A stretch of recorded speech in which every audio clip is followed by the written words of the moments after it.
mungkin banyak yang sudah kenal Pak Yoas. Pak Yoas adalah pendeta jemaat GKI Pondok Indah di Jakarta. Beliau juga dosen yang sangat setia di bidang teologi sistematika di STFT Jakarta.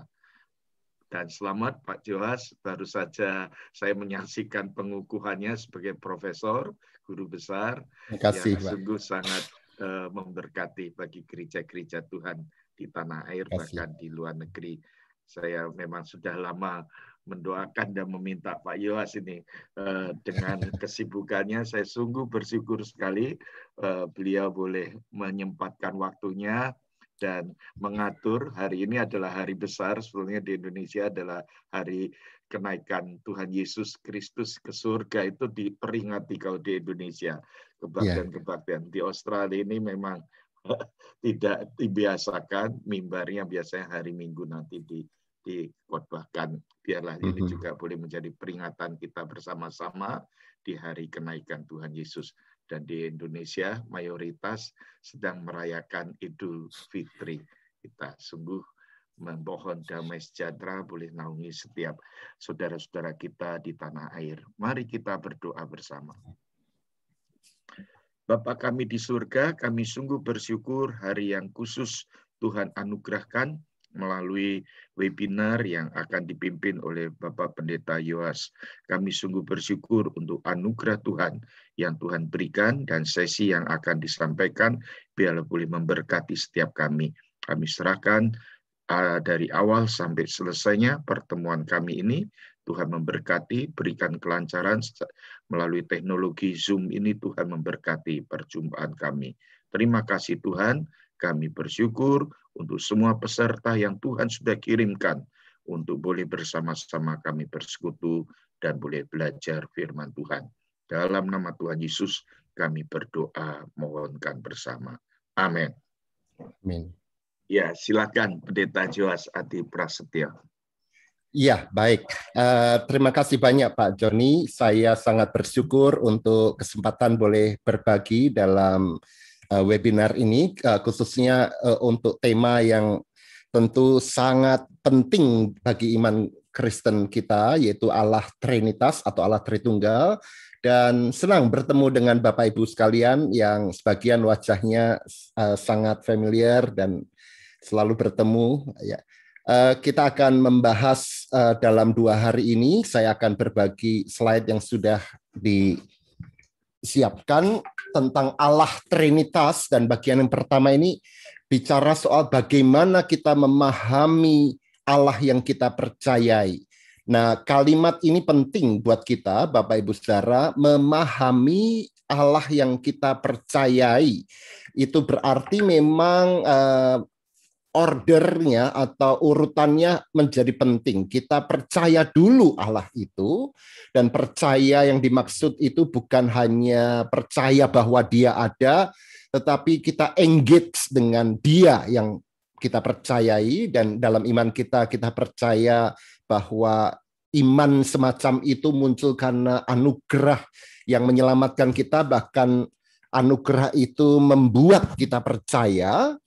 Ya, barulah kemudian step berikutnya adalah kita mencoba untuk memahami apa yang kita percaya.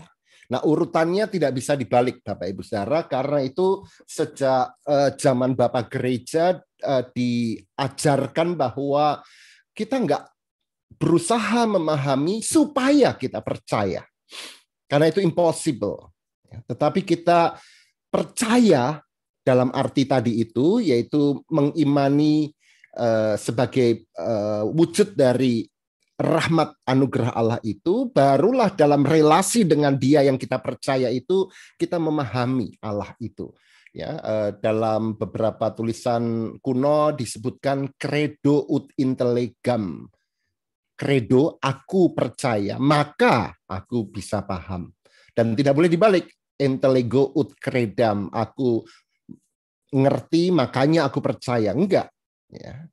Ini penting sekali, saudara. Dan ini yang kemudian mendefinisi cara orang Kristen dan yang bukan Kristen dalam mendekati Allah Trinitas itu, karena bagaimana mungkin kita bisa menjelaskan orang yang tidak percaya tentang siapa yang kita percaya itu? Atau misalnya Anselmus, seorang bapak gereja, memakai istilah yang ini menjadi standar di semua sekolah teologi, fides quaerens intellectum.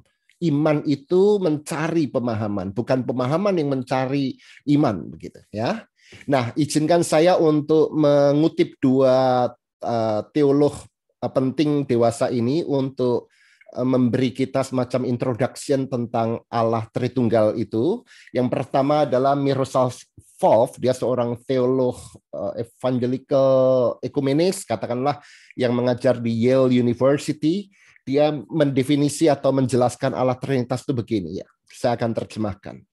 Karena Allah Kristen bukanlah Allah yang kesepian, a lonely God, melainkan persekutuan tiga pribadi. Maka iman membawa manusia ke dalam persekutuan tiga pribadi yang ilahi itu. Akan tetapi seseorang tidak dapat memiliki persekutuan tertutup sendirian dengan Allah Tritunggal. Seolah-olah for some ya, ada tiga pribadi lalu kita sendirian gitu. Karena Allah Kristen bukanlah Allah privat, bukan aku dengan Allah gitu. Persekutuan dengan Allah ini sekaligus juga persekutuan dengan orang lain yang juga telah mempercayakan diri ke dalam iman kepada Allah yang sama. Oleh karena itu, satu tindakan iman yang sama menempatkan saya, seseorang ini, ke dalam hubungan yang baru dengan Allah dan dengan semua orang lain yang berada di dalam persekutuan dengan Allah itu. Ya. Jadi ini menjadi semacam pengikat. Kenapa sih kita bersekutu sebagai satu gereja? Pertama-tama karena Allah kita itu yang si A percaya, si B percaya itu adalah Allah persekutuan. Bapa, Anak, Roh Kudus. Dan kalau Allahnya itu persekutuan, maka menjadi sebuah keniscayaan bahwa kita juga bersekutu. Bukan hanya satu sama lain, Allah bersekutu, kita bersekutu, begitu, tapi bahwa persekutuan kita itu diikat oleh Allah Tritunggal itu. Indah ya? Nah, kemudian yang kedua adalah seorang yang bernama Peter Leithart. Dia mengatakan begini, dalam saya terjemahkan, Allah Tritunggal ada di dunia lebih dekat dengan kita daripada kita dengan diri kita sendiri. Namun dunia ini juga dilingkupi oleh kehadirannya yang penuh kasih.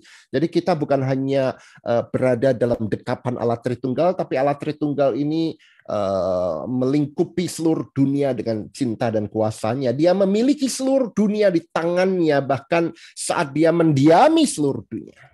Bagi orang Kristen diselamatkan berarti dibawa ke dalam persekutuan Allah Tritunggal ini. Didiami oleh Allah. Melalui Roh Kudus tentu, dan berdiam di dalam dia melalui Sang Putra. Dan menjadi terbuka sehingga orang lain juga bisa berdiam dalam kita dan kita berada dalam orang lain. Dengan kata lain, kenapa saya mulai dengan dua quote ini untuk mengatakan bahwa at the end of the day kita bicara soal Allah Tritunggal, kita bicara soal what is the meaning of relationship? What is the meaning of communion? What is the meaning of being together, begitu ya. Nah, kenapa Allah Tritunggal ini? Sebab sejak gereja berdiri, Allah Tritunggal ini memang sudah menjadi doktrin terpenting di dalam iman Kristen bersama dengan doktrin satu lagi. Jadi kalau doktrin Kristen itu kan banyak ya, tentang akhir zaman, tentang keselamatan, tentang dosa, tentang manusia, gereja, macam-macam. Ada 10, 11, 12. Tetapi dari antaranya hanya dua yang paling penting. Paling ya. Dan dua ini adalah apa? Yang pertama adalah Trinitas. Dan yang kedua adalah Yesus Kristus dengan dua hakikatnya. Itu pokoknya, itu fondasinya, yang di atasnya semua doktrin lain dipahami dan berdiri. Ya, ini kata seorang bapak gereja dari gereja timur, Gregorius dari Sinai. Kok kita ini gereja Presbyterian ngambil dari gereja timur? Ya nggak apa-apa, karena terkait dengan Trinitas, itu Anda mau dari gereja manapun harus subscribe pada doktrin ini. Ya, Anda Ortodoks, Katolik, Presbyterian, Karismatik, Injili, Reform, Wesleyan, whatever, ini harus percaya pada dua doktrin utama, bahkan dogma utama ini. Yang pertama Trinitas, yang kedua kata Gregorius memakai istilah dualitas. Apa itu Trinitas yang huruf kuning ini? Yaitu keyakinan pada tiga pribadi sebagai yang berbeda, tidak terpisahkan, ya. Jadi distinguishable but not separable, berbeda tapi tak terpisahkan, tapi yang menegaskan satu hakikat Allah. Nah, satu dari hakikat dari pribadi itu, yaitu Sang Putra itu, ya, memiliki dua hakikat, yaitu hakikat ilahi dan manusiawi dari Yesus, Sang Anak itu, yang menyatu utuh di dalam pribadi tunggalnya. Dah, dua ini yang paling utama dalam iman Kristen, Bapak Ibu Saudara. Ini menjadi pagar. Jadi kalau kita punya aset, punya rumah, pagarnya itu ya dua ajaran dasar ini. Maka saya menjadi bisa sangat terbuka dengan gereja manapun, tidak peduli ya, sejauh ada dalam pagar itu, Bapak Ibu Saudara. Nah, inilah ekumene yang sehat, itu adalah ekumene yang berbasis pada pengakuan iman pada Tritunggal dan Allah yang kita kenal dalam Yesus Kristus. Allah dan manusia sejati itu. Nah, di dalam pagar itu bayangkan saja ada sektor-sektor, ada segmen-segmen, ada Katolik, Ortodoks, ya, Presbyterian, Lutheran, enggak masalah gitu. Itu kayak kalau taman bermain, ada yang main kelereng, ada yang main jempalitan, ada yang main umpet meta umpet, enggak masalah gitu. Permainannya bisa macam-macam, tapi di dalam pagar itu. Ya, itu sebabnya saya enggan untuk berdebat misalnya atau diskusi keras dengan orang dari denominasi lain terkait dengan ajaran-ajaran yang mungkin bukan dua ini. Tapi kalau yang sudah dua ini, ini hati-hati nih kita harus sungguh-sungguh firm. Ya. Nah, kali ini kita akan bicara soal Allah Trinitas itu. Walaupun kita tahu bahwa ini nggak bisa dipisahkan dari pemahaman mengenai Yesus Kristus, Allah sejati dan manusia sejati. Jadi kira-kira kalau mau diskemakan, mohon maaf, semua skema pasti terbatas, tapi semoga ini membantu Bapak Ibu Saudara. Jadi kita percaya pada Allah Trinitas, ketika kita bicara soal satu hakikat, itu bicara soal apa sih Allah itu, esensinya itu apa. Naturnya itu apa ya? Itu buatnya Allah gitu. Yang kita kenal dalam tiga pribadi, Bapa, Anak dan Roh Kudus ya. Secara tradisi barat dikatakan bahwa pribadi ini adalah who-nya dari what Allah itu. Bapa itu adalah Allah, Anak adalah Allah, Roh adalah Allah, tapi Bapa, Anak, Roh Kudus ini bukan tidak sama ya, berbeda walaupun tidak terpisah. Nah, satu pribadi dari tiga pribadi ini, Sang Anak ini yang adalah Allah sejati, kemudian berinkarnasi, mengambil kemanusiaan menjadi hakikatnya, sehingga Sang Anak ini punya dua hakikat. Dalam persekutuan dengan Allah Tritunggal, dia adalah Allah, sekaligus dia mengambil kemanusiaan ke dalam dirinya. Loh, kenapa sih kok mengambil kemanusiaan ke dalam dirinya? Itulah rahmat. Sehingga sebagai manusia yang sempurna dan sejati itu, manusia-manusia lain ya, Nugroho Suhendro, Johnny Stephen, Sabian, Evang Dharma Putra dan semua yang percaya kepadanya itu bisa nyemplung, berpartisipasi ke dalamnya. Itu sebabnya Paulus berkata apa? Bahwa kita punya tujuan itu menjadi serupa dengan gambaran anaknya, menjadi manusia sejati itu. Sehingga hari ini kalau kita merayakan kenaikan itu berarti kalau Sang Anak itu udah turun mengambil kemanusiaan ke dalam hakikatnya, sekarang dia membawa manusia ini ke dalam persekutuan Bapa, Anak, Roh Kudus. Ya. Karena itu ini kan gereja Presbyterian, Pak Joni kalau ngajar katekisasi pakai katekismus Heidelberg nggak? Westminster. Westminster ya. Nah, kalau di GKI, ayah saya pendeta GKI senior itu pakai katekismus Heidelberg yang juga dipakai di hampir semua gereja presbyterial ya. Dikatakan apa sih sebenarnya kegunaan dari kenaikan itu? Salah satu jawabannya adalah karena ada daging kita sekarang di surga. Yaitu apa? Kemanusiaan Yesus itu dibawa ke atas, dan itu memberi jaminan bahwa kita bisa mengambil bagian ke dalam manusia Yesus Kristus itu. Gitu. Nah, inilah sebenarnya seluruh cerita kekristenan itu, Bapak Ibu Saudara. Ya. Nah, tentu nggak bisa dipisahkan percakapan mengenai Trinitas dengan dua hakikat Yesus Kristus ini. Tapi kita mau fokus pada yang Allah Trinitas itu. Nah, tetapi percakapan ini jangan hanya dilihat sebagai percakapan intelektual, kognitif. Ya. Sebab walaupun bisa dibicarakan dan harus dibicarakan secara intelektual, kognitif, rasional, tetapi Anda mengerti tentang Allah Tritunggal tidak membuat Anda kemudian selamat. Oke, ini prinsip ya.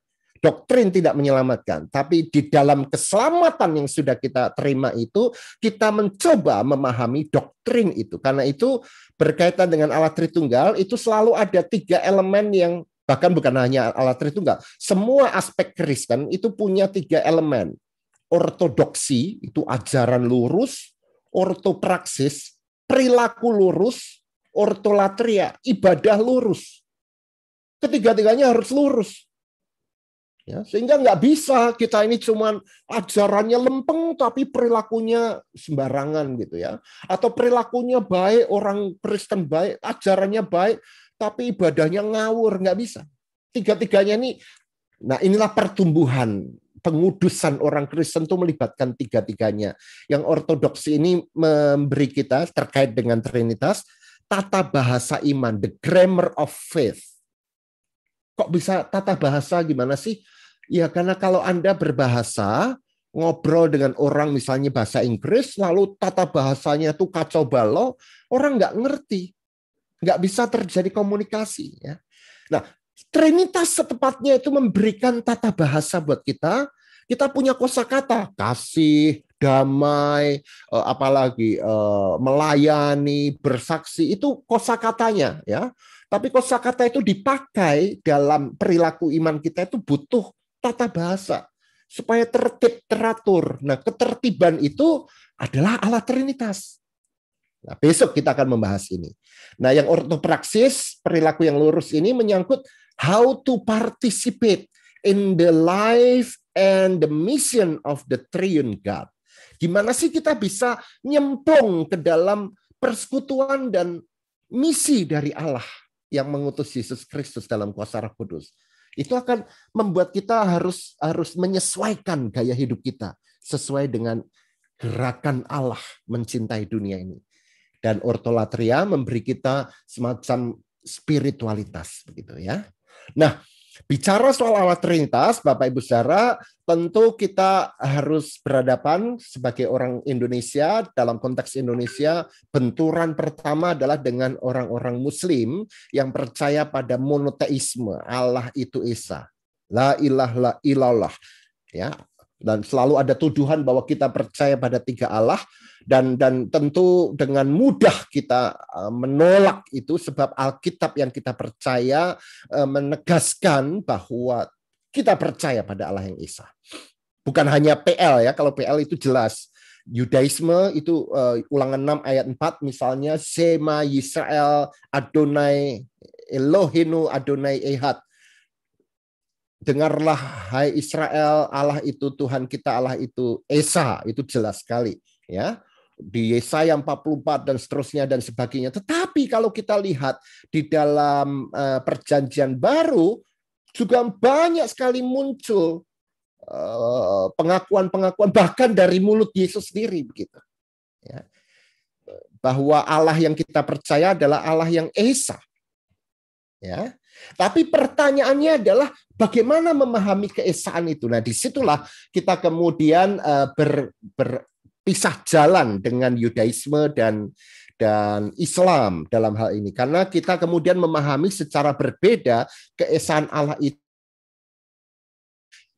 Perjumpaan pengalaman realitas Allah yang dirinya dalam 3 pribadi itu. Ya. Jadi pertanyaannya adalah gimana keesaan Allah itu kita alami, kita terima. Nah, disinilah kemudian muncul juga bukan hanya persimpangan jalan dengan orang Islam dan orang Yahudi, tapi di dalam kekristenan sendiri. Ingat, kekristenan mula-mula itu setelah Injil menyebar itu ke mana-mana ya. Itu teks kenaikan ya, beritakanlah Injil mulai dari Yerusalem, Yudea, Samaria sampai ke ujung bumi. Nah, ini benar menyebar, tapi kemudian orang-orang itu punya cara memahami Yesus Kristus dan kuasa roh itu berbeda. Tergantung di mana dia berada, dan itu bisa dikategorikan menjadi dua, yaitu gereja barat dan gereja timur. Memahaminya berbeda. Allah yang menjumpai mereka sama, tapi bagaimana merespons Allah yang sama itu di dalam Yesus itu yang satu dan sama itu berbeda-beda. Tergantung juga konteksnya. Di barat, yang disebut barat itu adalah Roma ya. Walaupun Bapak Ibu berada di timur sekarang, orang timur, tapi kita masuk dalam gereja barat karena kita pewaris gereja Reform Calvin ya. Nah, gereja barat itu pada waktu itu melawan politeisme, banyak ilah. Nah, kalau melawan politeisme, logikanya apa? Ini kita bisa dipoliteiskan juga. Maka gereja barat ingin menekankan, enggak, kami berbeda. Kami ini percaya pada satu Allah. Jadi gereja barat Roma, yang sekarang Katolik Roma itu sangat antusias untuk menekankan kita percaya pada satu hakikat Allah. Hanya ada satu wujud Allah, satu zat Allah. Begitu. Timur lain. Timur sejak awal itu percaya pada satu Allah di sekitar gereja ya, tapi yang kemudian menampilkan diri dalam banyak cara atau banyak tugas, banyak modus. Ya, nah ini yang disebut sebagai modalisme. Nanti kita akan melihat. Modalisme adalah sebuah pemahaman yang kemudian dianggap bidat. Salah satu contoh tokohnya adalah Sabellius, yang percaya Allah itu ya satu hakikat, Allahnya, pribadinya ya satu, tapi kemudian tampil dalam tiga fungsi, tiga cara begitu. Seperti yang banyak guru sekolah minggu sekarang pakai ilustrasi itu, walaupun itu sangat menyesatkan. Misalnya Yoas itu berapa? 1. Tapi Yoas ini dosen, Yoas ini pendeta, Yoas ini ayah. Ada berapa anak-anak? 3. Tapi Yoasnya berapa? 1. Gitu. Nah, ini menyesatkan sekali. Ini yang disebut sebagai modalisme, Bapak Ibu Saudara. Jadi 3 ini nggak real, cuman fungsi saja. Tapi pribadinya ya cuma 1. Nah, gereja timur sangat menolak modalisme ini, dan karena itu mereka melihat, wah ini bisa-bisa Yesus Kristus ini dilihat bukan sebagai pribadi yang berbeda dari Roh Kudus, dan Roh Kudus berbeda juga dari Bapa dan Anak. Karena itu mereka mau menekankan, enggak loh, 3 ini benar-benar 3. Dan 3-tiganya ini sama-sama ilahi. Bapa, Anak, dan Roh. Bapa bukan Anak, bukan Roh. Anak bukan Bapa, bukan Roh. Roh bukan Bapa, bukan Anak. 3-tiganya ini benar-benar beda loh.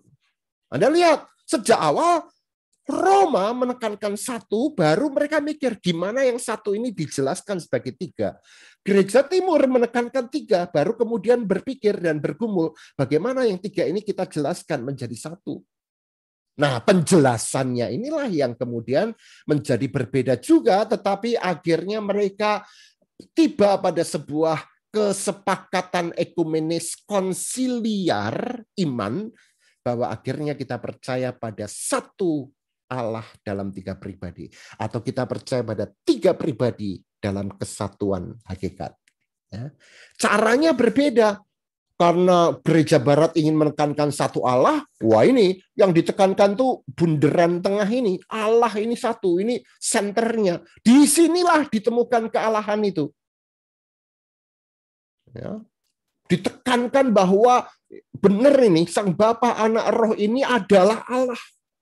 Ya. Ini namanya perisai iman. Nah, kata perisai ini kan lalu memang ingin melawan yang berbeda ya.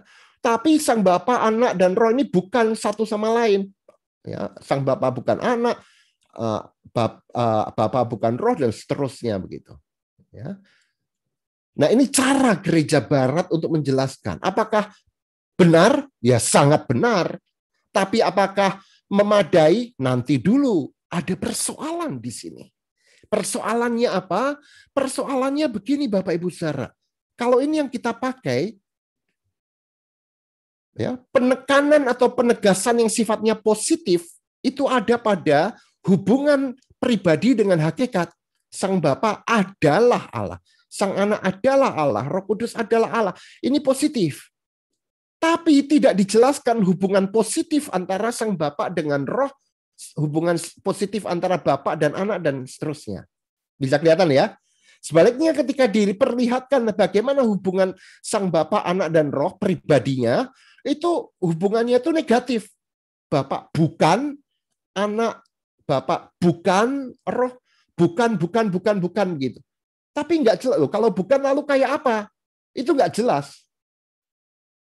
Kenapa? Karena penekanan yang berlebihan pada hakikat yang satu ini.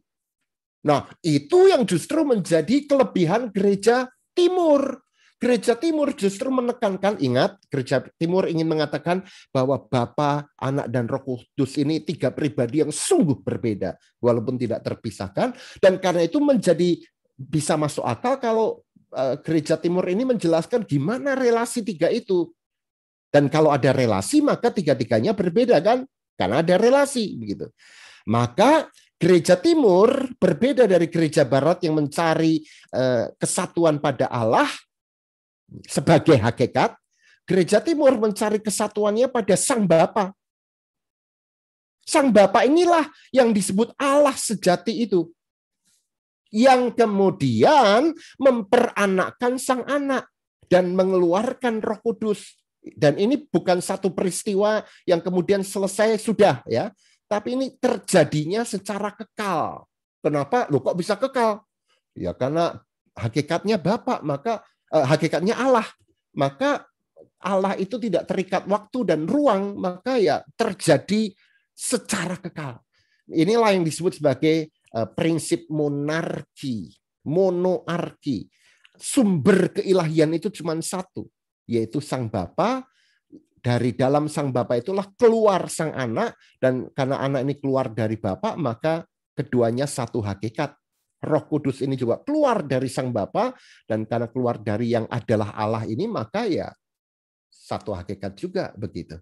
Apakah ini benar? Ya benar juga. Tapi apakah memadai? Nanti dulu. Ya, kenapa? Karena kemudian ada keraguan dari pihak Barat. Loh. Kalau gini ceritanya seolah-olah Anak dan Roh ini kayak di bawahnya Sang Bapa. Betul ya Bapak Ibu Saudara ya? Ini kok kayak subordinat. Jadi ada level-levelan begitu. Nah, gereja Timur tentu menolak ini. Oh enggak. Karena ini adalah satu hakikat. Kalau saya anaknya Lim Jitgo itu ayah saya, tidak berarti bahwa saya kurang manusiawi dibandingkan ayah saya kan. Sama-sama manusia. Hakikatnya sama-sama manusia begitu. Itu argumennya gereja Timur, Bapak. Nah, apakah ini Alkitabiah? Ya Alkitabiah juga. Contohnya misalnya Yohanes 17 ayat yang ketiga ya. Ayat yang pertama dulu. Demikianlah kata Yesus, lalu ia menengadah ke langit dan berkata, Bapa. Jadi Yesus ngobrol dengan Bapa, itu berarti ini memang berbeda pribadinya. Telah tiba saatnya permuliakanlah anakmu supaya anakmu mempermuliakan engkau. Ayat 3. Inilah hidup yang kekal, yaitu bahwa mereka mengenal engkau Bapa, ya, satu-satunya Allah yang benar, kata Yesus. Jadi siapa Allah itu? Ya Sang Bapa itu. Dan itu diakui juga oleh Paulus 1 Korintus 8 ayat 6. Ini ayat yang terkenal sekali. Namun bagi kita hanya ada satu Allah, yaitu Bapa. Jadi gereja Timur suka memakai ayat-ayat ini untuk menekankan bahwa keilahian itu pertama-tama, tapi bukan satu-satunya. Pertama-tama ada pada Sang Bapa. Dan Sang Bapa itu memiliki raksio, memiliki firman, dan firman itu adalah pribadi yang berbeda dengan Sang Bapa itu, dan karena itu satu hakikat dengan dia. Begitu. Nah, maka gereja baik timur maupun barat memiliki tugas berikutnya setelah keesaan itu disettle untuk menjelaskan bagaimana dua pribadi itu memang sungguh-sungguh satu hakikat, ya. Satu hakikat. Hakikat itu berarti natur, ya. Hakikat itu nggak punya bentuk, Bapak Ibu Saudara. Itu hanya menjelaskan bahwa ada, begitu. Tapi siapa yang ada itu kita nggak bisa Pak main pada level hakikat. Kita harus main pada level yang disebut sebagai person atau subsisten, bukan essence. Essence itu hakikat, kita nggak bisa nangkep hakikat. Misalnya ya, hakikat manusia itu apa sih? Kita nggak bisa nangkep kan? Karena yang kita lihat hakikat manusia itu adanya pada siapa? Ketika Anda melihat Pak Nugroho Suhendro, Anda melihat manusia. Hakikat manusianya ada di Pak Nugroho itu. Nah, Pak Nugroho itu ya bukan hakikat itu sendiri, tapi subsisten, artinya kehadiran actual dari hakikat manusia itu. Begitu. Makanya kita nggak bisa bicara tentang Allah hanya pada level hakikat. Nggak bisa ketemu. Haruslah person to person, begitu. Nah, sekarang ada satu pribadi yang namanya Yesus Kristus, berjalan, makan, menyembuhkan, dan semua yang dipercaya orang Yahudi tentang Allah yang Esa itu, yang maha hadir, maha kasih, maha kuasa, kok ada di dalam pribadi ini, begitu. Loh, ini siapa ini? Begitu. Maka gereja perdana akhirnya mengaku imannya bahwa dia itu adalah firman dari Sang Bapa itu sendiri, ya. Kehadiran yang berbeda dari Sang Bapa tapi yang sehakikat dengan Sang Bapa itu mengambil kemanusiaan sebagai miliknya, ya. Dan karena itu dia sekaligus Allah sejati dan manusia sejati. Dan kemudian pengakuan itu muncul di banyak ayat. Ya, misalnya dalam Yohanes khususnya, ya, pada mulanya adalah firman, firman itu bersama dengan Allah, dengan mengatakan bersama dengan Allah berarti berbeda pribadi dengan Allah Bapa itu, dan firman itu adalah Allah, sehakikat dengan Allah, ya. Kemudian ayat-ayat yang lain, misalnya Yohanes 8 ayat 42 yang paling bawah, kata Yesus kepada mereka, jikalau Allah adalah Bapamu, kamu akan mengasihi aku sebab aku keluar dan datang dari Allah. Jadi Allah mengeluarkan dirinya sendiri dalam firman-Nya, maka dia adalah ilahi itu sendiri. Ya, walaupun berbeda dari Sang Bapa, loh kok berbeda? Itu sebabnya bisa bercakap-cakap secara sangat real gitu. Nah, keilahian Yesus ini kemudian menjadi terbukti dalam banyak sekali teks Alkitab. Satu contoh misalnya, kalau kita membaca 1 Timotius 6 ayat 16, di bawah ini ya, dialah satu-satunya yang tidak takluk kepada makhluk, bersemayam dalam terang yang tak terhampiri. Jadi nggak ada yang bisa melihat berkomunikasi dengan Bapa langsung, tuh nggak ada, Bapak Ibu Saudara. Dari Kejadian sampai Wahyu nggak ada, kecuali melalui mediator. Oke, dikatakan seorang pun, artinya makhluk, nggak pernah melihat dia. Jadi definisi makhluk adalah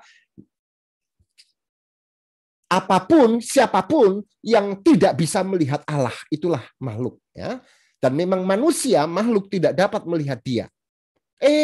Diakui dalam Yohanes 1 ayat 18, tidak seorang pun yang pernah melihat Allah, ya, makhluk.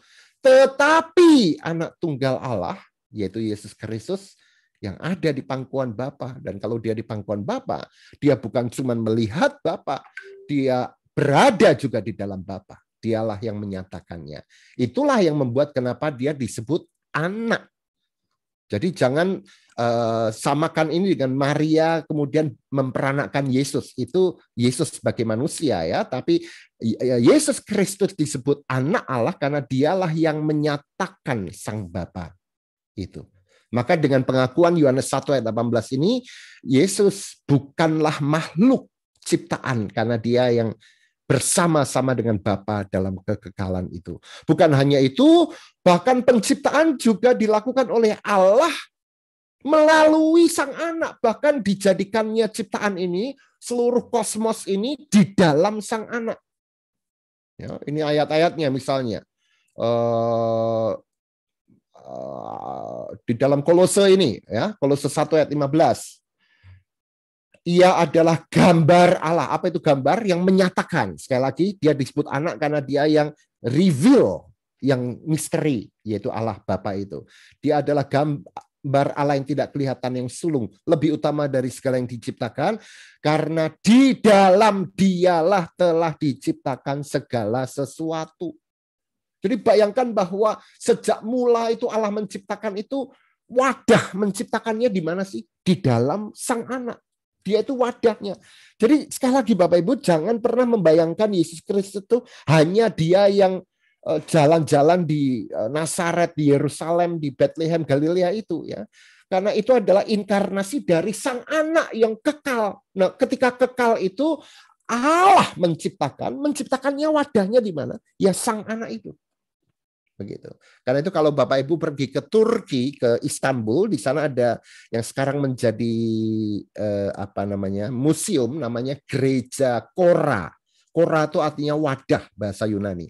Nah, di atas langit-langit itu ada gambar Yesus Kristus penguasa alam semesta, dan ada tulisan Yunani. Tulisannya adalah He Kora Ton Sonton. Yesus Kristus adalah wadah dari segala sesuatu yang diciptakan. Di sebelahnya ada gambar Maria. Dan Maria itu ada tulisan Yunaninya. Siapa Maria itu? Hekorato akorito. Maria adalah wadah dari dia yang tidak bisa diwadahi. Siapa yang tidak bisa diwadahi? Yesus. Kenapa? Kristus. Kenapa? Karena Kristus wadah. Sekarang wadah diwadahi di perutnya Maria yang tadinya diwadahi oleh wadah. Oh, bingung toh? Bingung ya Bapak Ibu Saudara? Jadi kalau ini ada botol, ya, botol ini ada dalam ruangan. Sekarang jelaskan bagaimana ruangan ini sekarang dimasukkan ke dalam botol ini. Botol ini misalnya adalah rahimnya Maria, ruangannya ini adalah Yesus Kristus. Gimana bisa wadah ini sekarang ada dalam botol ini? Nggak bisa jelaskan kan? Bapak gereja juga nggak bisa. Maka kita mengatakan itulah misteri dan itulah pusat dari keselamatan kita. Tapi ingin ditegaskan di sini bahwa penciptaan itu terjadi melalui firman Allah, yaitu Yesus Kristus. Nah, kita Protestan ini masalahnya begini, kita ketika dengar firman Allah segera ketemunya apa? Alkitab kan? Nah, ini hati-hati Bapak Ibu Saudara. Ya, karena dalam tradisi iman Kristen sejak awal, ketika orang-orang percaya, bapak-bapak gereja mendengar kata firman Allah, itu nempelnya nggak langsung ke Alkitab pertama-tama. Tapi ke siapa? Yesus. Yohanes 1 ayat 1.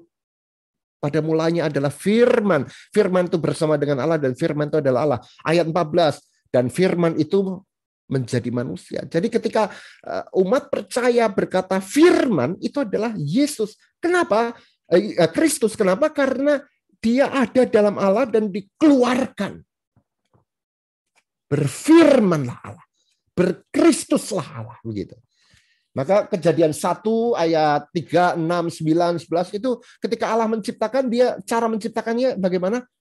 Berfirmanlah Allah. Melalui Kristus itulah maka semua menjadi ada. Nah, kenapa Alkitab ini disebut firman Allah? Karena ini mempersaksikan sang firman itu. Ya. Maka bagi orang yang tidak percaya pada Yesus Kristus, ini adalah buku yang dicetak di Bogor, Ciluar Bogor. Tapi bagi kita yang percaya pada sang firman, ini sungguh-sungguh adalah firman Allah yang menunjuk pada sang firman. Begitu. Ya, nah dia itu diperanakkan oleh Sang Bapa dalam kekekalan karena itu disebut sebagai gambar Allah. Ya, ini ayatnya saya lompati. Bagaimana dengan Roh Kudus? Semua yang menjadi atribut keilahian itu dijumpai dalam Sang Anak, tapi juga di dalam Roh Kudus. Karena itu Alkitab berkali-kali menyebutkan bahwa Roh Kudus ini memiliki semua watak, atribut, otoritas, kemahaan dari Allah itu. Tetapi berbeda dari Sang Anak yang dikatakan diperanakkan, karena dia menyatakan mewujud, Roh Kudus ini roh. Maka dia tidak tidak dikatakan diperanakkan oleh Bapa, tapi keluar dari Sang Bapa. Sama seperti kalau Anda nafas ya, keluar. Ya. Tapi nggak kelihatan begitu. Tapi dia juga adalah pribadi yang berbeda dari Sang Bapa dan Sang Anak. Dan karena itu sehakikat dengan Sang Bapa dan Sang Anak. Misalnya, ya kalau dikatakan dalam ini menarik, 1 Korintus 2 ayat 11, argumennya Paulus. Kenapa sih roh itu adalah sehakikat dengan Sang Bapa? Dikatakan begini, siapa gerangan di antara manusia yang tahu apa yang terdapat dalam diri manusia selain roh manusia sendiri yang ada dalam dia? Jadi kalau Bu Sri Siahaan, siapa yang paling tahu apa yang ada dalam diri Ibu Sri? Ya rohnya Ibu Sri itu. Ya. Karena kita nggak bisa berkata bahwa rohnya itu kemudian bukan Ibu Sri, ya rohnya Bu Sri ya Bu Sri itu gitu. Ya. Demikian pula tidak ada yang tahu apa yang terjadi dalam diri Allah selain roh Allah. Jadi kalau roh Allah ini bukan Allah, maka ya Allah itu Allah yang mati gitu. Nah, 1 Yohanes 3:24 mengatakan begini, barang siapa menuruti segala perintahnya, ia diam di dalam Allah dan Allah dalam dia. Ini bicara soal Allah yang disebut Bapa oleh Yesus. Dan demikianlah kita ketahui bahwa Allah ada dalam kita, yaitu roh. Loh, Allah dalam kita, yaitu roh. Nah, ini menegaskan bahwa bagi penulis kitab suci, ketika bicara Allah yang di dalam kita, maka kita menamai itu sebagai pribadi yang secara spesial disebut sebagai Roh Kudus itu. Ya, begitu Bapak Ibu Saudara. Dan roh itu juga bekerja pada saat penciptaan. Kejadian 1 ayat 2. Bumi belum berbentuk dan kosong, gelap gulita menutupi samudera. Roh Allah melayang-layang di atas permukaan air. Itu gambarannya seperti induk ayam yang mengerami telur, ya. Lalu menetas, hiduplah, memberikan kehidupan. Ya, itu sebabnya di Konsili Chalcedon, Konsili Nicea Konstantinopel dibuat pengakuan iman, kami percaya kepada Roh Kudus, Tuhan dan pemberi kehidupan. Dominum et vivificantem. Karena Allah itu memberi kehidupan buat semua makhluk melalui Roh Kudusnya. Yohanes 6 ayat 63. Nah, Singkatnya, gereja mula-mula itu kemudian mengalami dengan sungguh, bahkan percaya hidupnya diubah, tapi pengalamannya itu sporadis, masih terpecah-pecah kayak puzzle, Bapak Ibu. Di satu pihak mereka percaya Allah itu Esa, di lain pihak mereka percaya seperti orang Yahudi, Sang Bapa itu adalah Allah, tapi kemudian Yesus Kristus itu kok juga memiliki semua atribut keilahian, Roh Kudus juga. Tapi kok Sang Bapa itu kayak ngobrol dengan Sang Anak, ya, real. Sang Bapa bukan anak, bukan roh, anak bukan Bapa, bukan roh, Roh Kudus bukan Bapa, bukan anak. Sang Bapa, Sang Anak dan Roh ini bersekutu begitu intim. Aku di dalam Bapa, Bapa dalam aku. Piye? Ini puzzle ini membutuhkan berabad-abad untuk kemudian menjadi satu gambaran yang utuh, sehingga pada abad berikutnya, abad yang ketiga, keempat, mereka sepakat sebagai iman, dan kita percaya itu juga karena tuntunan Roh Kudus untuk merumuskan menjadi inti iman Kristen, bahwa kita percaya ke-8 prinsip ini adalah satu Allah, 3 pribadi. Satu hakikat, 3 pribadi. Di pihak timur mereka menyebutnya mia usia tres hypostases. Yang barat menyebutnya una substantia tres personae. Dan sejak itulah definisi iman Kristen.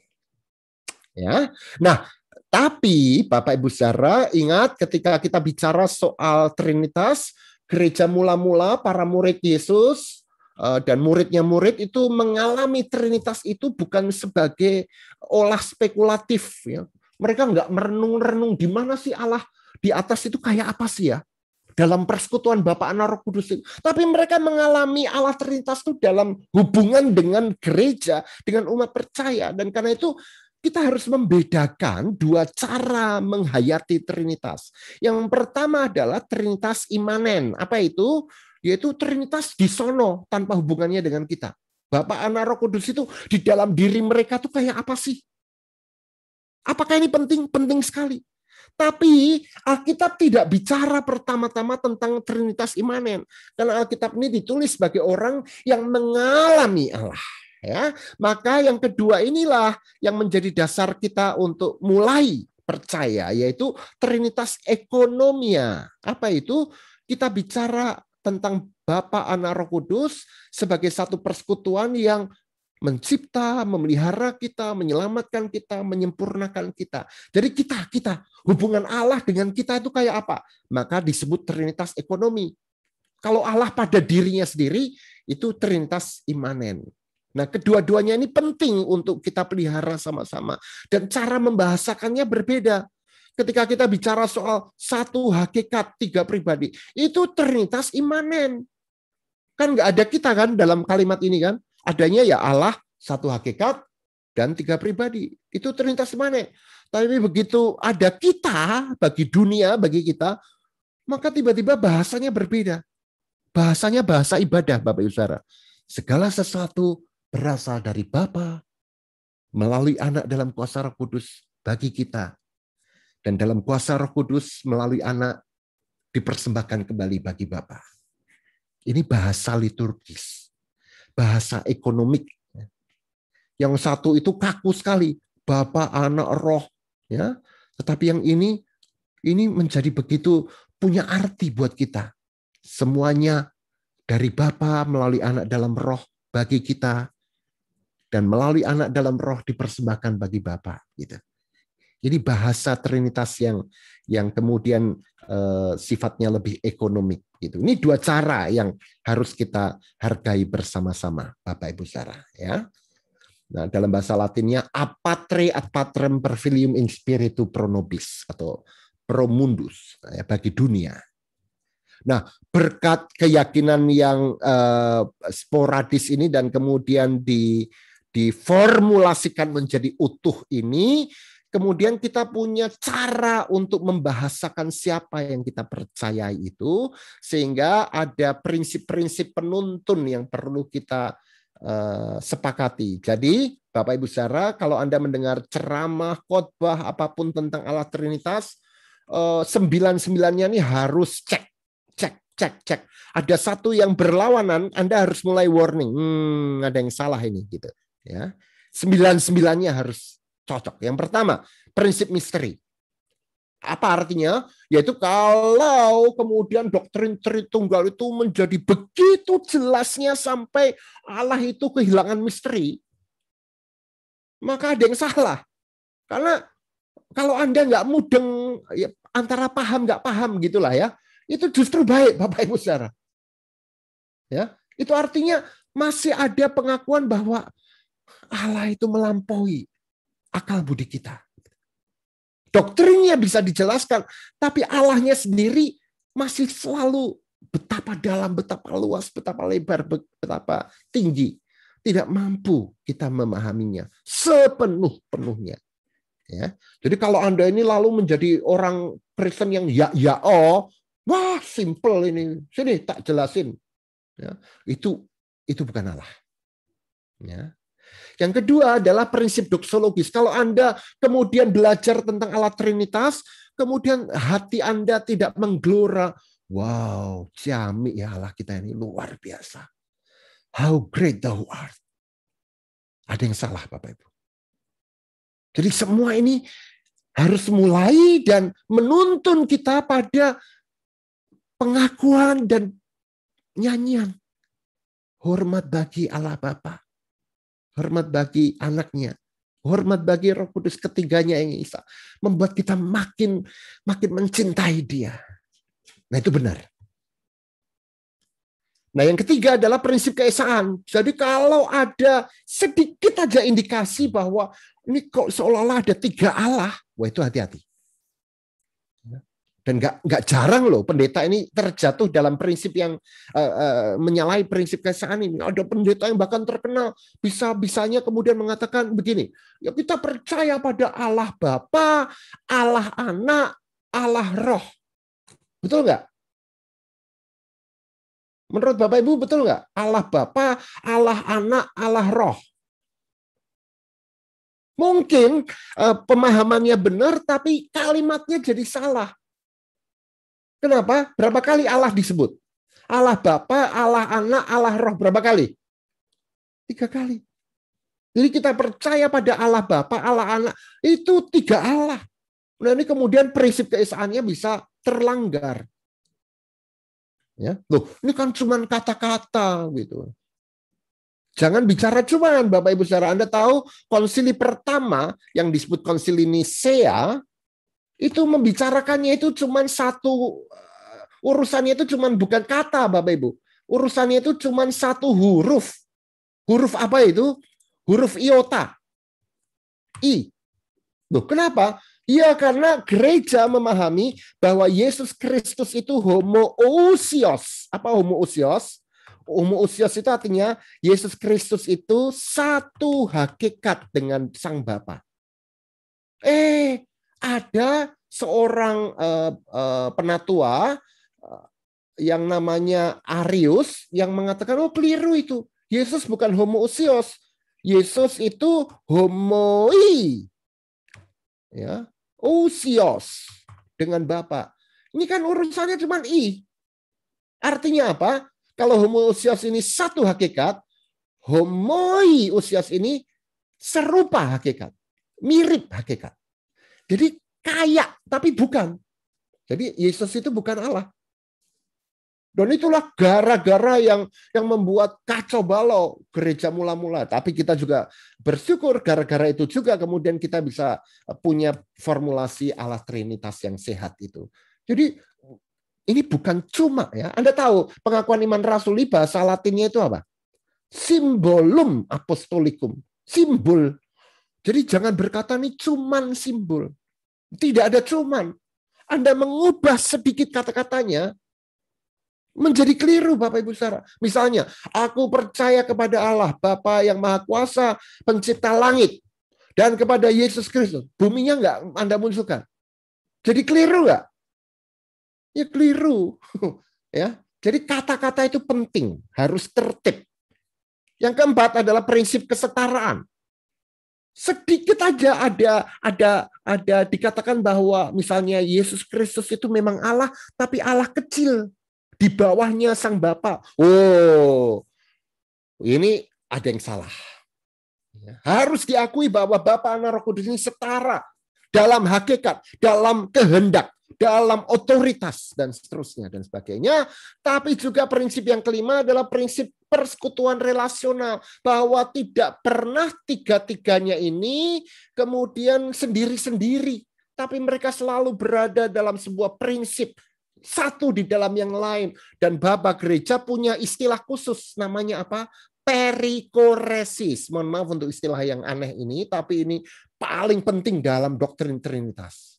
Perikoresis itu artinya tiga pribadi itu saling memasuki sedemikian rupa. Ya, seperti Yesus berkata, aku di dalam Bapa, Bapa di dalam aku. Ya. Keduanya adalah satu, ketiganya adalah satu. Sedemikian rupa sehingga kita nggak bisa lain berkata kita percaya pada satu Allah. Itu perikoresis. Prinsip yang keenam, distingsi. Jadi walaupun perikoresis ketiganya ini seperti punya persekutuan yang begitu erat, tapi nggak boleh dilebur jadi satu. Karena Bapa tetap bukan anak, anak tetap bukan Roh Kudus. Perbedaannya harus sangat jelas. Tapi mereka menyatu dalam karya untuk dunia ini. Jadi hati-hati Bapak Ibu, kalau selama ini kita selalu berkata gini, yang menciptakan ini siapa? Oh, Sang Bapa. Yang menyelamatkan siapa? Sang Anak, Yesus Kristus. Yang menyempurnakan siapa? Roh Kudus. Nah itu bisa salah. Seolah-olah masing-masing punya tugasnya. Iman Kristen mengatakan bahwa bolehlah berkata Sang Bapa menciptakan, tapi masih koma. Jadi kalau ini segitiga Trinitas, Bapa, Anak, Roh Kudus, Sang Bapa menciptakan bersama Anak dan Roh Kudus. Siapa yang menyelamatkan kita? Yaitu Sang Anak bersama Bapa dan Roh Kudus. Siapa yang menyempurnakan? Roh Kudus. bersama Bapa dan Anak. Jadi ketiganya ini berkarya bersama-sama bagi dunia. Jadi prinsipnya gini, kalau di dalam diri Allah sendiri nggak ada urusannya dengan kita, maka distinct. Tiga-tiga itu berbeda. Ya, walaupun dalam persekutuan, tapi harus dibedakan. Tapi begitu berkarya untuk dunia, maka tiga-tiganya nggak boleh sendiri-sendiri, tapi selalu bersama-sama. Ya, maka Agustinus memberi prinsip yang ini, maaf untuk bahasa Latinnya. Prinsip distingsi ini mengatakan opera trinitatis ad intra, ya, karya dan kehidupan Trinitas di dalam intra selalu berbeda-beda, ya, walaupun tidak terpisah, ya. Tapi kalau urusannya dengan dunia, opera trinitatis ad extra keluar bagi ciptaan, sun indivisa, mereka tidak terpisah. Jadi siapa yang menciptakan? Bapa, Anak, Roh Kudus. Siapa yang menyelamatkan? Bapa, Anak, Roh Kudus. Siapa yang menyempurnakan? Bapa, Anak, Roh Kudus. Gitu. Nah, prinsip yang ke-8 adalah prinsip partisipasi. Karena mereka itu adalah kesatuan ekonomik bekerja untuk kita diajak, diundang masuk, nyemplung ke dalam persekutuan Allah itu. Dan itulah tujuan kita. Keselamatan itu apa? Bukan surga. Surga adalah bahasa untuk mengatakan bahwa kita akan bersekutu dengan Allah Trinitas. Dan yang ke-9, ini khusus untuk Kristus, ya. Kita sedikit lagi selesai.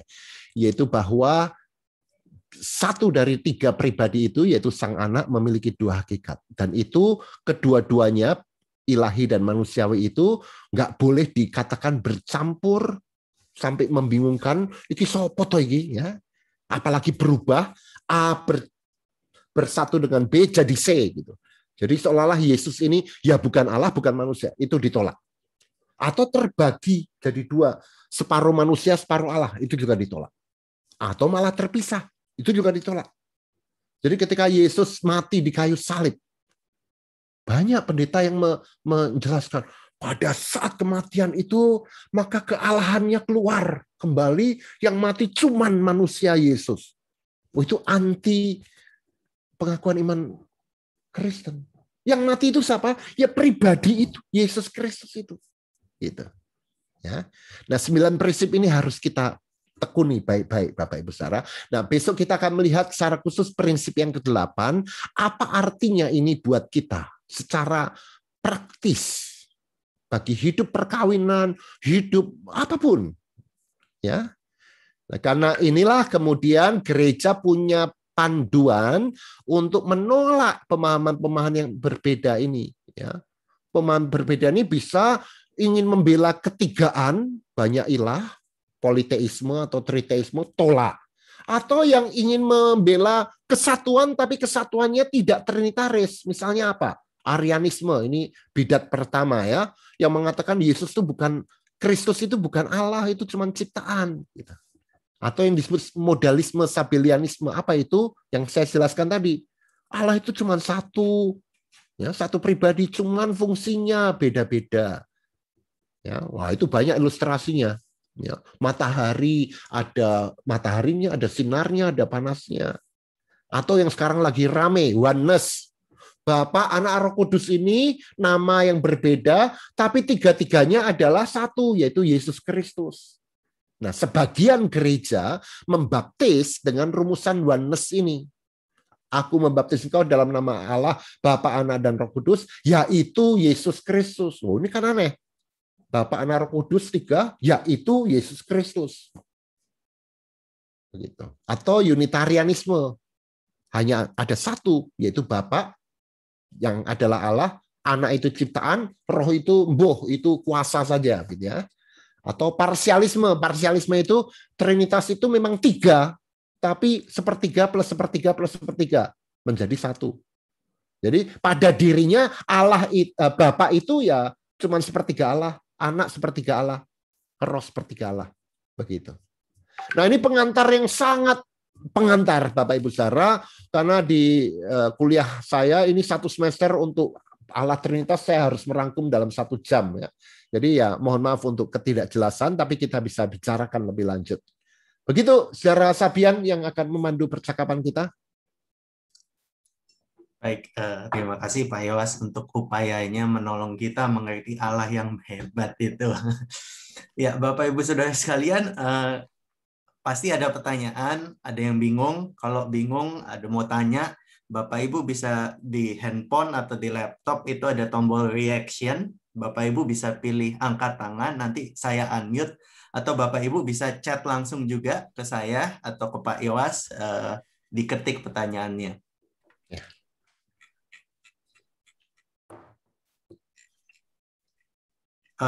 Ya, masuk saat ini ya Pak. Pertanyaannya demikian. Awalnya saya berpikir bahwa Trinitas sama dengan satu pribadi yang memiliki 3 peran. Seperti yang dijelaskan guru sekolah minggu. Di kantor jadi bos, di rumah jadi ayah, di tetangga jadi warga. Pertanyaan saya adalah, karena Allah Trinitas adalah 3 sosok yang somehow terpisah, kepada siapakah saya harus berdoa? Saya meyakini kepada Tuhan Yesus Kristus. Benar kan Pak? Namun ada yang bilang ke saya, berdoa kepada Allah Bapa saja, karena Allah Bapa adalah sumber. Saya berpikir ini pemahaman yang keliru. Mohon pencerahan Pak, terima kasih. Ya, menarik sekali. Terima kasih. Ini mau digabung atau mau? Baru satu Pak yang masuk. Oke, baik. Terima kasih. Nah, terima kasih untuk pertanyaan ini. Jadi kita sekali lagi kita harus sangat hati-hati dengan terminologi yang kita pakai ya. Jadi memang kita ada terminologi yang harus kita tolak. Misalnya mengatakan bahwa Allah itu adalah satu pribadi dengan 3 fungsi. Itu telak. Kenapa? Karena itu namanya sabellianisme atau modalisme. Oke.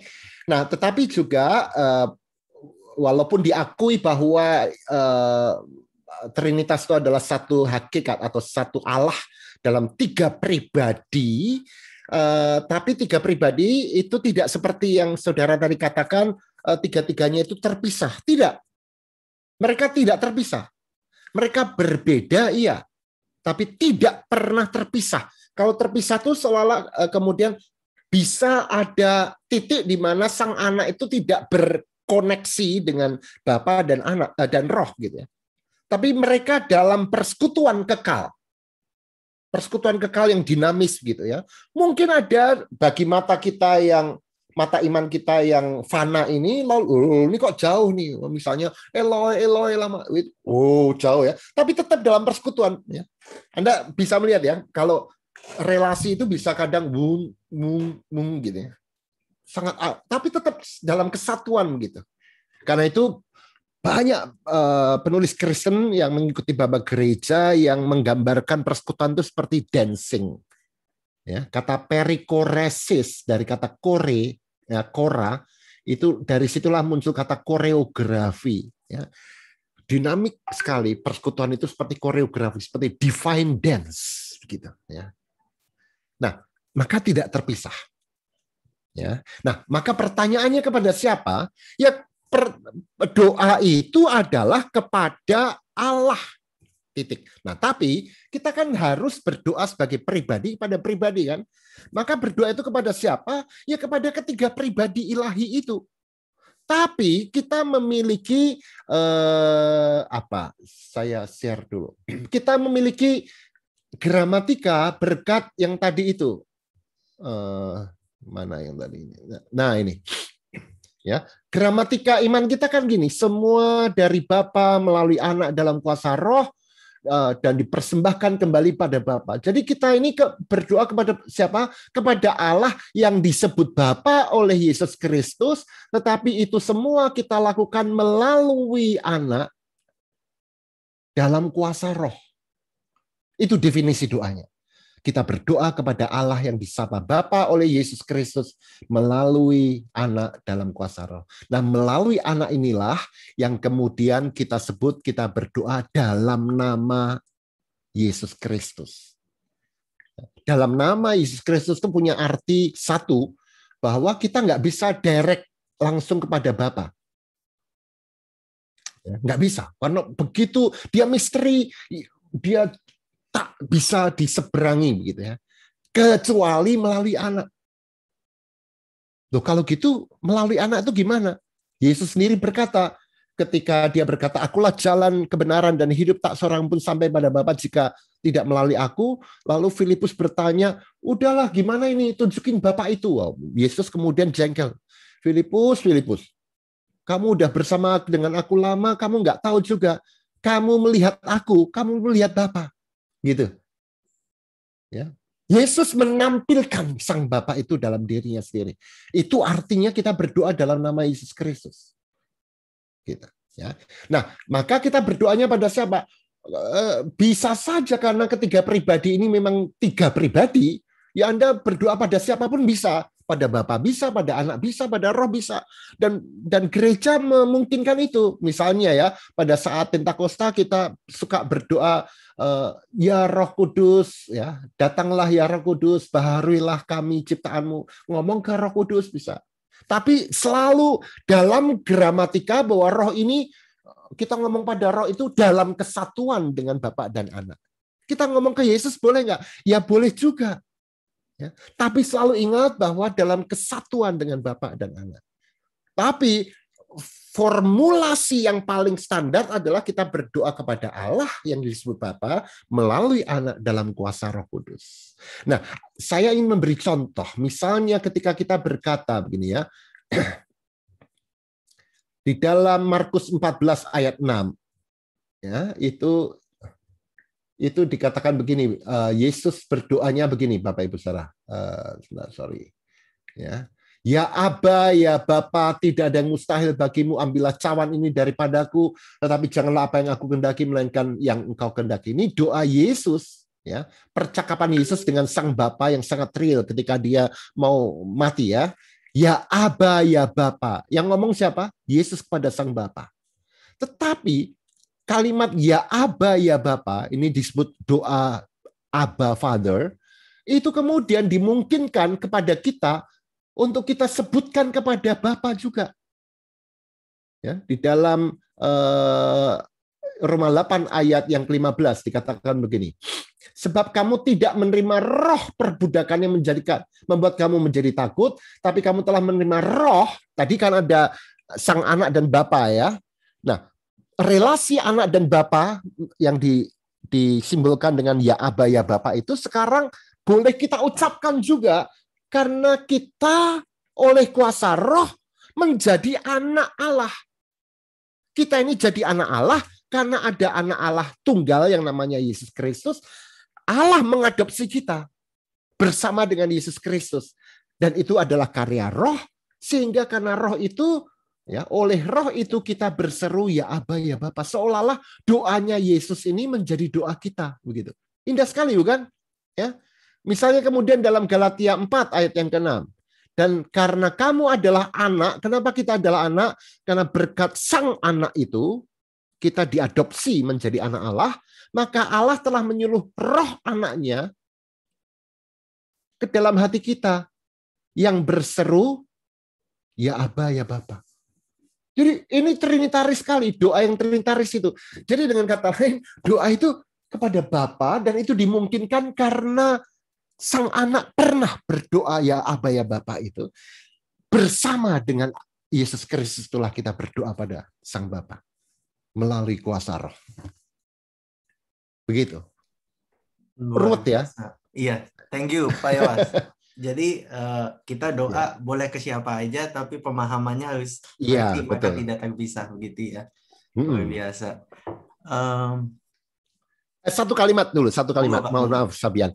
Ini kok ruwet sih? Karena hari ini kita ini seperti orang Indonesia nggak bisa ngomong Perancis, belajar bahasa Perancis. Oke?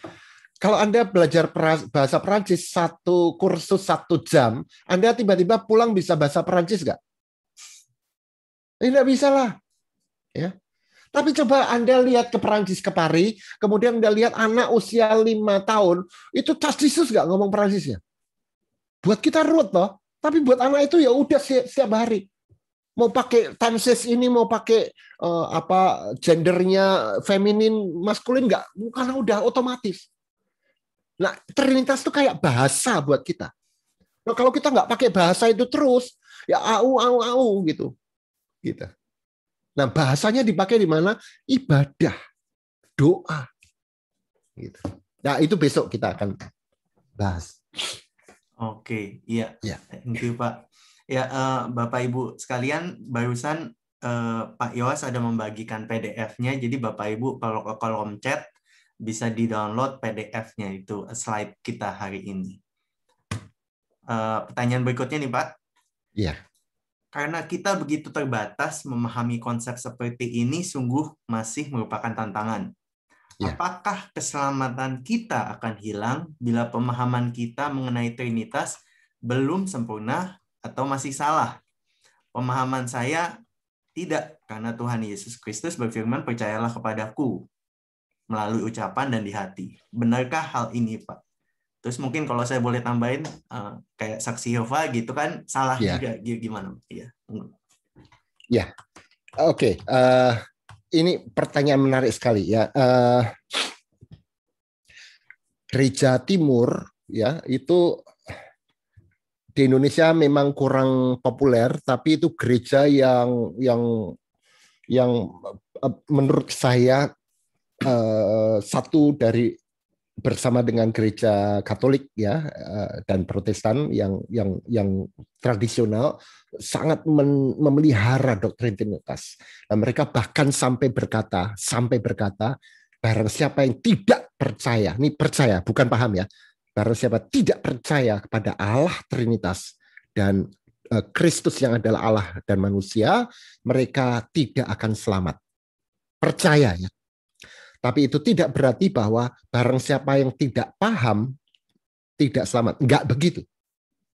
Oke, karena prinsipnya adalah kita ini selamat karena anugerah Allah yang memberi kita iman untuk percaya kepada Allah di dalam Kristus. Itu prinsip keselamatan. Bukan kalau kita paham. Pemahaman itu adalah produk berikutnya dari karena kita sudah masuk dalam lingkaran keselamatan, ditangkap oleh rahmat Allah, maka kita mestinya punya dorongan desire untuk memahami siapa yang sudah menyelamatkan kita itu. Gitu. Jadi kalau kita sudah selamat, pada hari kita kemudian menerima Yesus Kristus, kemudian jebret, tabrakan atau stroke, meninggal gitu, ya selamat. Selamat ya selamat begitu. Ya. Tapi kalau Anda masih diberi waktu 10 tahun, 20 tahun gitu. Dan Anda kemudian menerima keselamatan dengan penuh kegembiraan, mestinya kan Anda pengen tahu siapa sih dia yang menyelamatkan aku, yang selama ini aku kenal hanya dari Yesus. Mungkin selamatnya hanya dengan sepotong gitu ya. Yesus mati untuk dosaku, titik. Tapi kemudian kita ingin lebih tahu begitu. Ya. Jadi dengan kata lain, tentu saya harus mengatakan keselamatan tidak akan hilang jika pemahaman kita tidak sempurna. Karena kalau keselamatan hilang, pemahaman kita tidak sempurna, tidak seorang pun yang diselamatkan. Karena tidak ada pemahaman yang sempurna tentang Allah Trinitas. Oke. Tetapi yang mau saya katakan adalah karena kita sudah diselamatkan, maka mari kita bertumbuh di dalam pemahaman. Kasihlah Tuhan Allahmu dengan segenap akal budimu. Nah, pakai akal ini untuk makin memahami siapa dia. Begitu. Oke, Pak. Ya. Begitu. Thank you, Pak Yowas. Iya. Jadi beriman baru belajar begitu ya. Iya. Yang di awal tadi. Ya, dengan itu juga saya ini sangat problematis. Misalnya saksi Yehova ya, yang percaya pada, nah ini kalau memakai definisinya ortodoks, maka tentu ini enggak, ini di luar keselamatan itu. Karena definisinya adalah percaya pada Allah Trinitas, mereka nggak percaya pada dua hakikat Yesus Kristus, mereka nggak percaya, ya. Tapi mereka percaya pada Yesus, pribadi Yesus itu sebagai juru selamat, tapi bukan dua hakikat itu, gitu.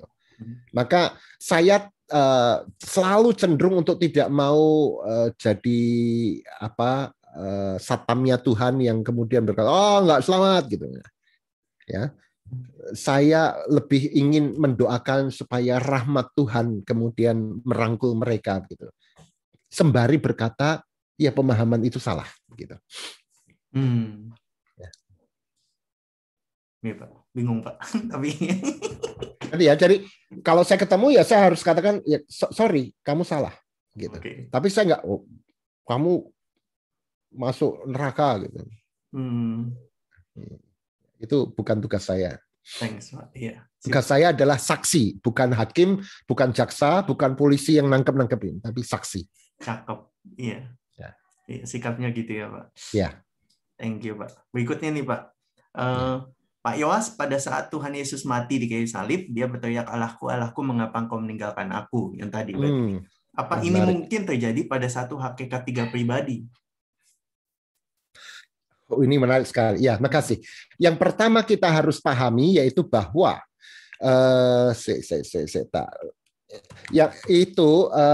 yang mengatakan itu siapa? Yang mengatakan itu adalah Yesus Kristus, pribadi yang kedua ya.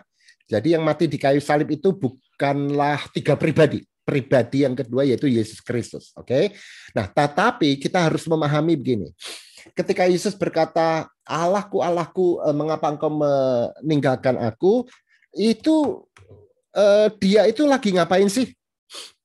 Beliau itu sedang nyanyi.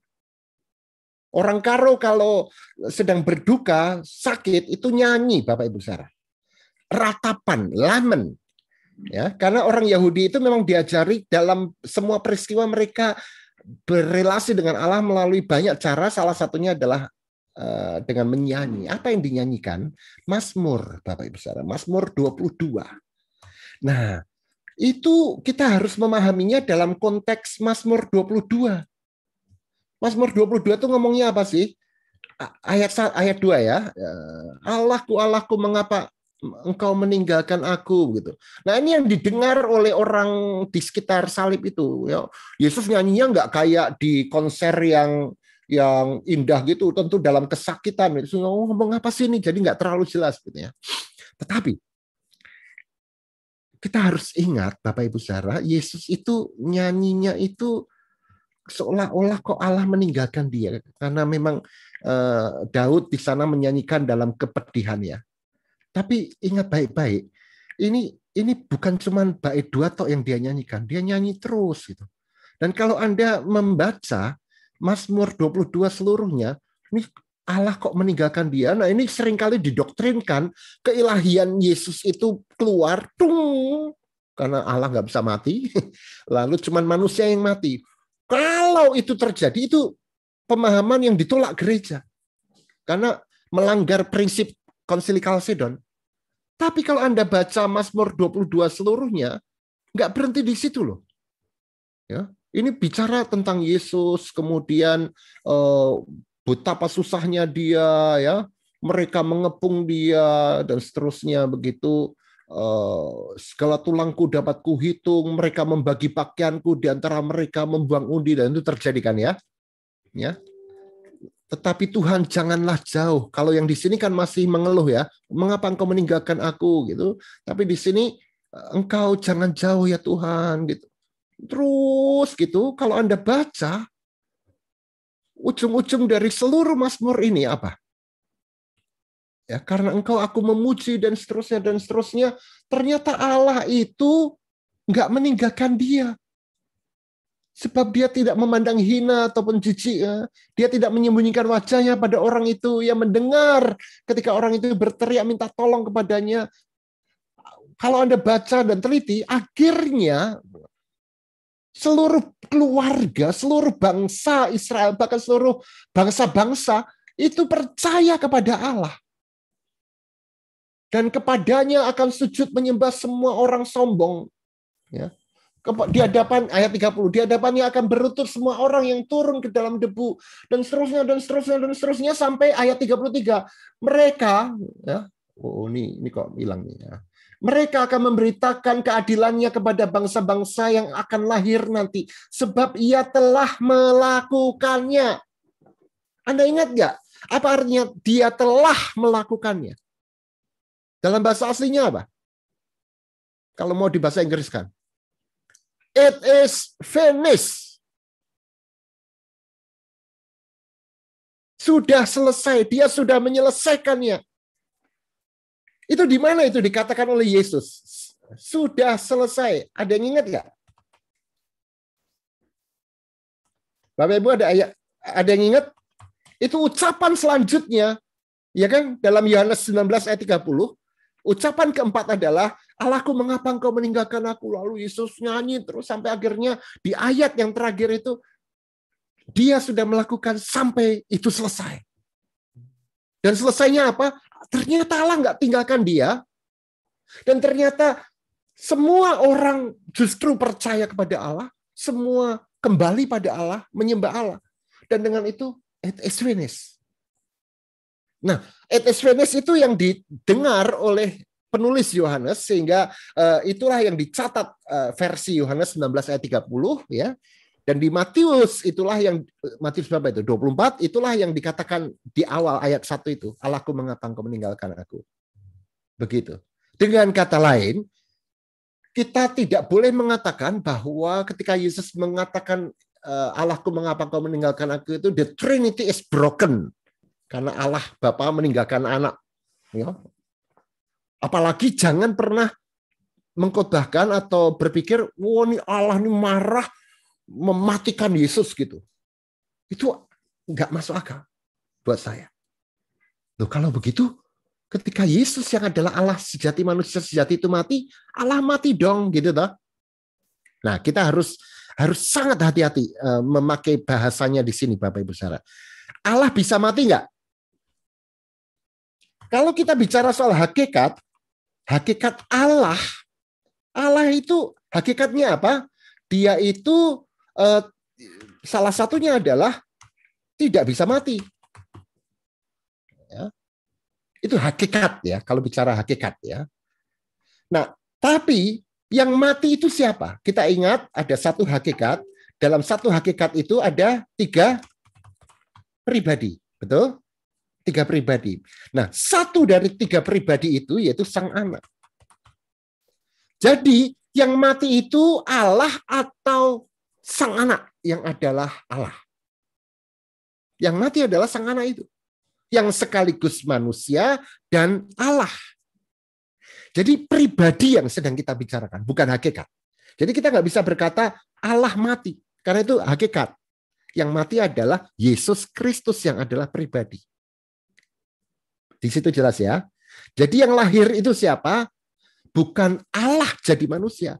Tapi Sang Anak yang adalah Allah menjadi manusia. Maka kita tidak bisa berkata di dalam kematian Yesus itu terjadilah the death of God. Tetapi the death in God.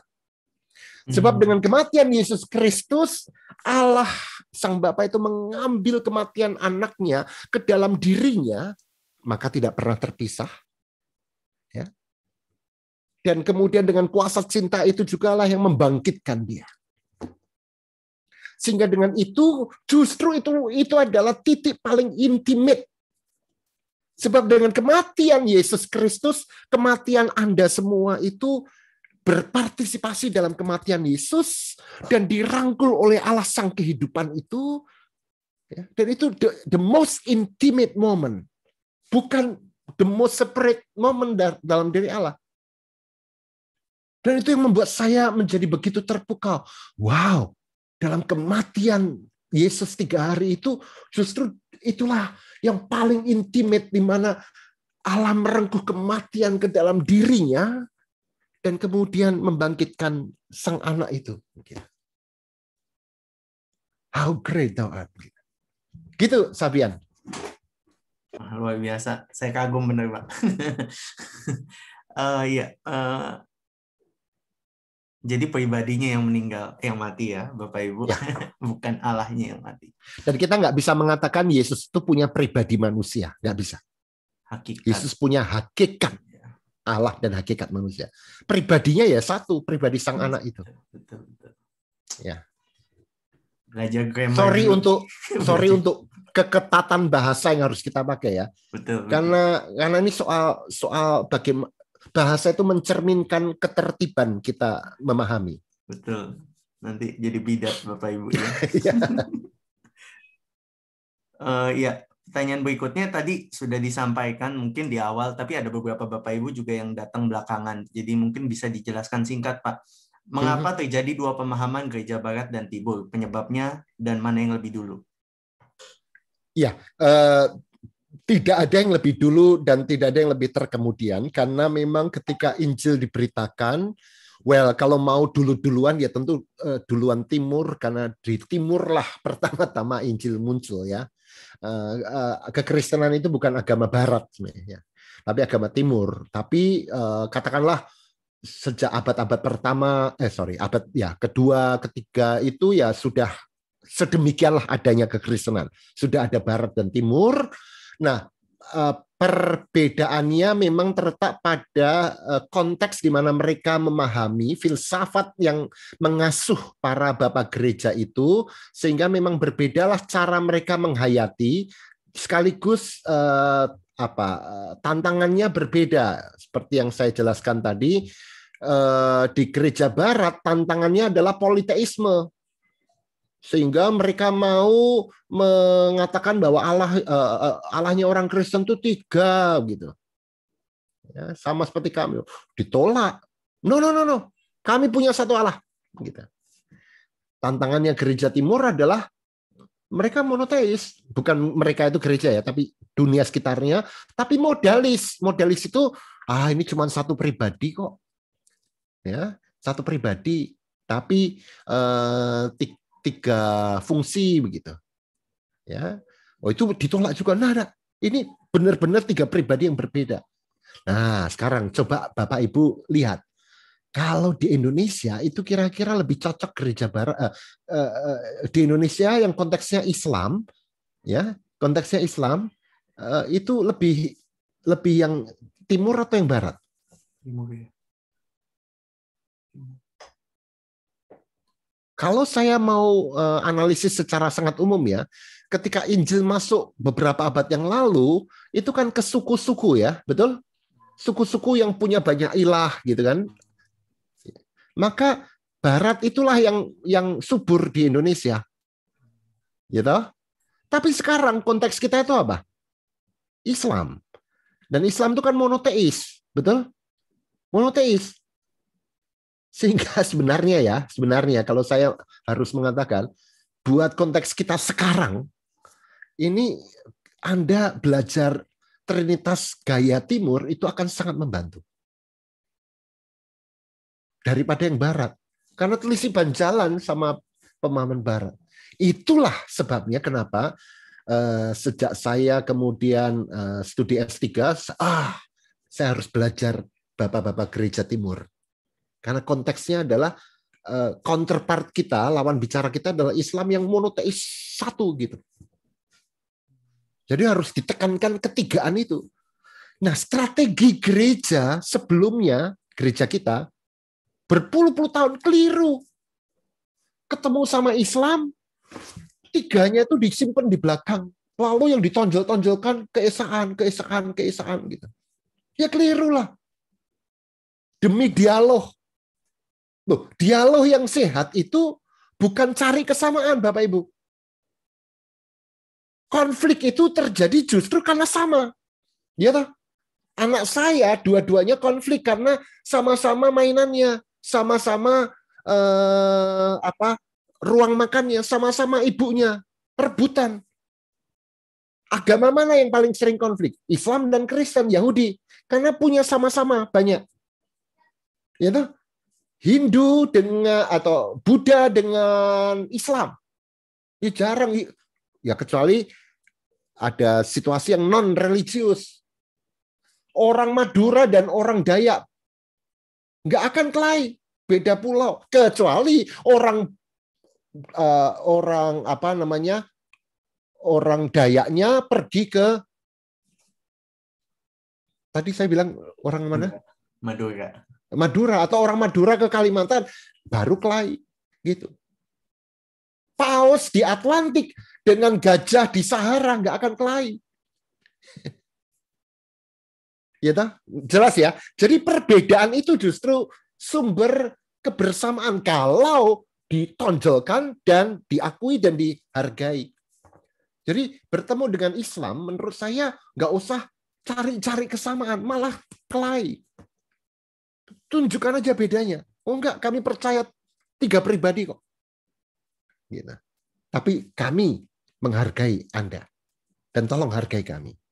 Jadi menurut saya, kenapa sekarang ini macam-macam ini? Karena menurut hemat saya, gereja Indonesia selama berdekade-dekade itu keliru pendekatan. Menonjolkan keesaan, lalu 3-nya itu ditutup-tutupi. Keliru. Thank you Pak. Iya, jadi konteksnya ya beda Bapak Ibu. Karena konteksnya beda, jadi tapi bukan pemahamannya berbeda ya, formulasinya yang berbeda ya. Iya, tapi akhirnya mereka masuk dalam kesepakatan bersama. Oke. Sidang sinode besar dunia gitulah. Oh iya, betul. Oke Pak, ini terakhir ya Pak, karena udah mentok. Mungkin dari saya pertanyaannya, gimana prinsip misteri tadi, salah satu prinsip, itu kita bisa pegang tapi dibedakan dari kekeliruan, karena kan bisa jadi excuse. Ya, jadi begini, Agustinus, dia pernah menulis doktrin Trinitas itu, dan dia membuat satu istilah yang sangat menarik, satu prinsip, yaitu dia berkata gini, si comprehendis non est Deus. Kalau kamu memahami, maka apa yang kamu pahami itu bukan Allah. If you understand something, that something is not God. Jadi kalau Anda memahami soal doktrin Tritunggal, doktrinnya itu bukan Allah. Dia hanya doktrin tentang Allah. Jadi jangan perilah doktrin itu. Oke, doktrin itu seperti jendela. Jendela itu penting kalau Anda berada dalam kamar yang semua beton. Jendela inilah fungsi jendela itu 2. Satu apa? Memisahkan Anda dengan realitas di luar jendela, betul? Ya. Tapi yang kedua, dia juga menghubungkan kita. Kita bisa lihat yang di luar itu. Nah, itulah doktrin. Kalau Anda cuma terpaku pada jendela, Anda malah terpisah dari Allah loh. Hati-hati. Maka sekarang ini banyak sekali di YouTube ini pertengkaran habis-habisan yang kasar sekali, sesat, kasar, kafir, ini itu ingin membela doktrin, bahkan membela Allah. Sedemikian rupa sampai mengkafir-kafirkan orang lain. Itu ortodoksinya kenceng, tapi ortopraksisnya loyo. Begitu. Hati-hati, ya.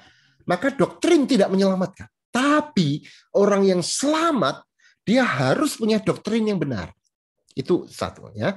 Karena itu ingat baik-baik bahwa tidak ada doktrin apapun yang bisa memenjara Allah. Kenapa? Karena prinsipnya Allah itu misteri, beyond. Oke.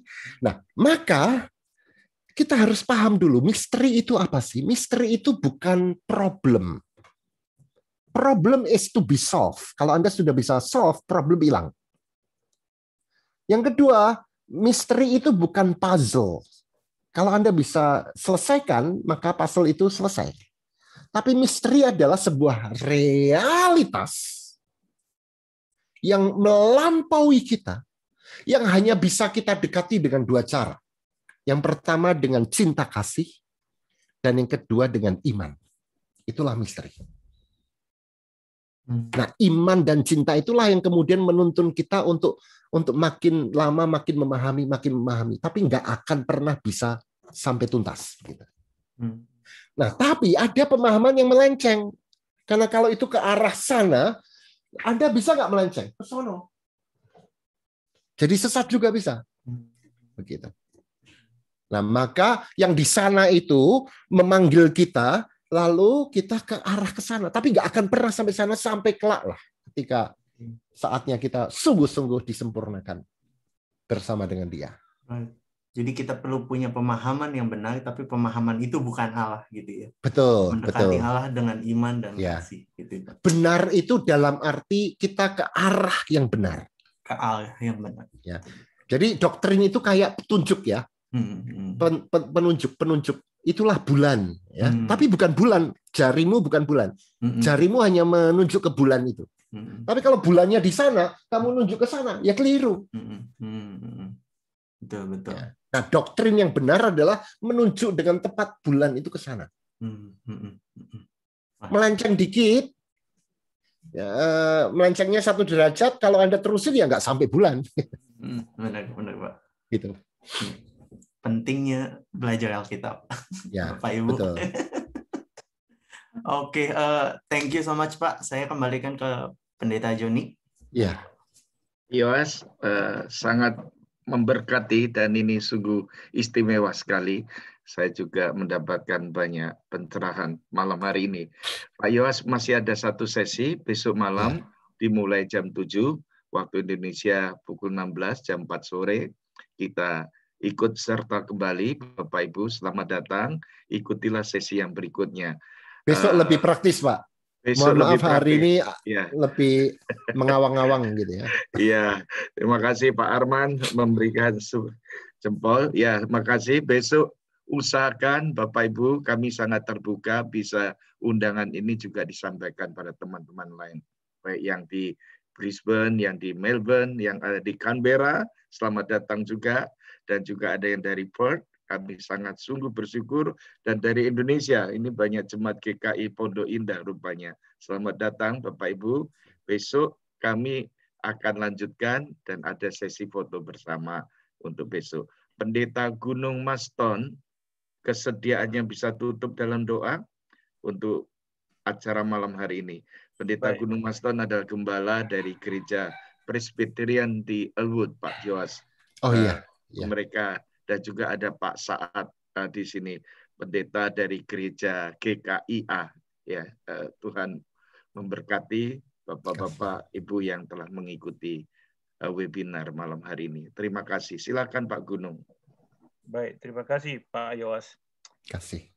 Tuhan, kami bersyukur karena Engkau yang baik yang sudah menolong kami, khususnya untuk hamba-Mu, Pendeta Yoas yang sudah share kebenaran firman Tuhan yang dalam, yang menolong kami memahami Allah kami, Allah yang agung, yang besar itu, walaupun Tuhan, pikiran kami, akal budi kami tidak sanggup memahami Engkau sedemikian dalam dan luas, Tuhan. Dan itulah kebenaran yang seperti yang disampaikan tadi, bahwa selalu Tuhan ada misteri di dalam Engkau, dan kami menyadari itu, kami sebagai manusia yang betapa kecil dan berdosanya kami untuk bisa memahami Tuhan yang ajaib, yang kudus, yang suci.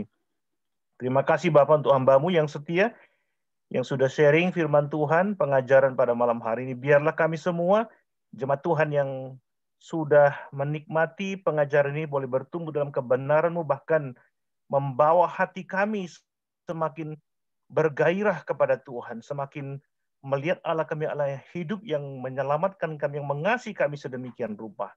Engkau mengurapi terus hamba-Mu, Pendeta Yoas, yang besok hari akan kembali sharing kepada kami, supaya Tuhan terus urapi, pakai, berikan hikmat pertolongan dari Tuhan. Terpuji di Kau Bapa di surga. Terima kasih untuk gereja IPC Renwick yang sudah berbagi untuk banyak jemaat Tuhan, Tuhan yang sudah memberkati, menyertai Pendeta Joni dan semua rekan-rekan di sana. Di dalam nama Yesus kami berdoa, bersyukur. Amin. Amin. Ya, makasih. Ya. Sampai jumpa ya, Pak Yoas. Thank you sekali lagi. Terima kasih.